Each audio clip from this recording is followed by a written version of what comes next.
తప్పకుండా మాకు హెల్ప్ చేయండి మ్యామ్. కుప్పంని మీరే డెవలప్ చేశారు మ్యామ్. వైఎస్ జగన్ గారు వచ్చారు, ఏం చేశారు? ఏమి చేయలేదు. వచ్చారు, డైలాగులు చెప్పారు, పోయారు. చంద్రబాబు నాయుడు గారు చేశారు, సిద్ధమని బోర్డు తగిలించుకున్నారు మ్యామ్. జగన్ ఏమి చేయరు మ్యామ్, ఎప్పటికీ చేయరు వాళ్ళు. ఇది నిజం, ఇది సత్యం. సిద్ధం వెళ్ళడానికి సిద్ధం అయ్యారు వాళ్ళు. త్వరలో వెళ్ళిపోతున్నారు ఇంకొక 2 months లో. తప్పకుండా. ఇంకొకటి నేను మీకు చెప్పదలుచుకున్నాను, మా ట్రస్ట్ తరఫున స్కిల్ డెవలప్మెంట్ సెంటర్ ఇక్కడ కుప్పంలో మొదలు పెడతాము. ఎందుకంటే మేము వినుకొండలో ఉంది స్కిల్ డెవలప్మెంట్ సెంటర్. దాంట్లో 1200 మహిళలకి మేము టైలరింగ్లో ట్రైనింగ్ ఇచ్చాం. అట్లానే ఇక్కడ స్కిల్ డెవలప్మెంట్ సెంటర్ తప్పకుండా నిర్వహిస్తాను ట్రస్ట్ తరఫున.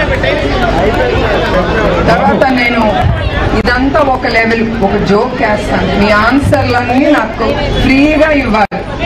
మిమ్మల్ని అందరం చూసి ఈ నిజం గెలవాలి యాత్ర చూసి తర్వాత కుప్పంకి వచ్చి నాకు ఒక కోరిక వచ్చింది నా మనసులో. మీరు ఫ్రీగా ఉండండి, నేనేం కొట్టను తిట్టును మిమ్మల్ని. చంద్రబాబు నాయుడు గారు 35 ఏళ్ళ నుంచి మీరు ఆ నమ్మకంతో ఆయన ఎమ్మెల్యేగా చేశారు, అవునా కాదా? ఇప్పుడు నాకు ఒక కోరిక కలిగింది, ఆయన్ని కొంచెం రెస్ట్ తీసుకోమని నేను నుంచుందాం అనుకుంటున్నాను.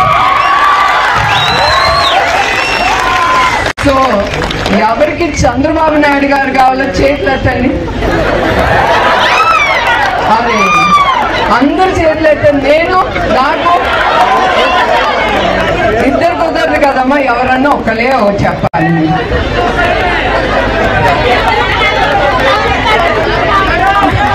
నేను ఇది ఊరికనే అంటున్నాను, నేను ఏది చేసినా నా మనసుకి తోసేది నేను చేస్తాను. నాకేదో ఈ పోస్ట్ కావాలి ఆ పోస్ట్ కావాలని మాత్రం కాదు, నాకేం అక్కర్లేదు. మా ఆయన నన్ను బాగా చూసుకుంటారు. నేను చాలా సంతోషంగా ఉన్నాను నా కంపెనీలో. ఇట్లా మిమ్మల్ని అందరినీ తప్పకుండా కలుసుకుని నేను సంతోషిస్తాను.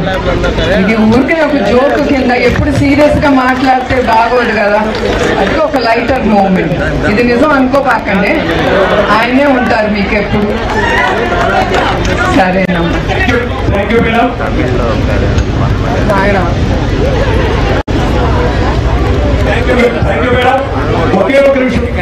எல்லாருக்கும் நன்றி.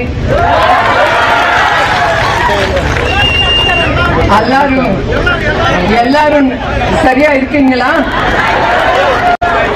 నేను కూడా చెన్నైలో పుట్టి పెరిగి కాలేజ్ వరకు అక్కడ ఉన్నాను. పెళ్ళైన తర్వాత టైం కూడా మర్చిపోయాను. సో నండ్రి, ఎల్లరికం నండ్రి అండి. నమస్తే. ఒకే నిమిషం సార్, పర్మిషన్ సార్, ఎమ్మెల్సీ గారి పర్మిషన్ తో. అమ్మ సార్ 89లో శాసనసభ్యుడిగా కుప్పంలో గెలిచినప్పుడు 1130 మండలాల్లో గుడిపల్లి మండలం లోయెస్ట్ ఉమెన్ పర్సెంటేజ్ మేడం 8% ఉండేది. 8% ఇప్పుడు 80% వచ్చిందంటే చంద్రబాబు నాయుడు గారు కాదా అనేటువంటి విషయాన్ని అందరినీ అడగండి మేడం. చంద్రబాబు నాయుడు గారు 80% వచ్చారు మేడం. అదేవిధంగా సార్ ఎమ్మెల్యేగా గ్రామాలకు వస్తే ఒక్క మహిళ కూడా వచ్చే పరిస్థితి లేదు మేడం. మగవాళ్ళు వాళ్ళు కనీసం ఇంటి బయట రాణించేవారు కాదు. వాళ్ళు బిక్కున సార్ వస్తూ ఉంటే ఆ